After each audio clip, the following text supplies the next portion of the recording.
to be a great producer, you almost have to be a good writer too, but although you don't have to write, you just have to know what is good writing. And you have to be able to take somebody else's words and interpret them without them sitting there necessarily. Like when I left Chum the second time, that was to start a national creative company with one of the Chum writers named Bill McDonald. And Bill was probably one of the foremost radio writers in all the world. And I stopped writing actually when I started to work with Bill. I wrote a few little things here and there, but he was just such a genius writer that I didn't have to write. So I had to interpret his scripts, and he never, ever came in the studio with me when I was directing the talent or producing it or anything. He just heard it after.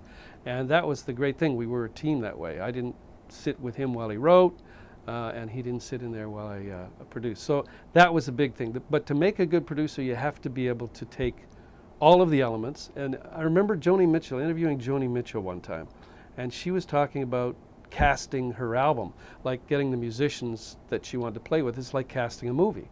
And that's kind of what radio commercials are anyway. And sometimes you have no choice. Sometimes you have to grab the first announcer that's down the hall because you got no time. But if you do have time, you have to look at the copy, read the copy.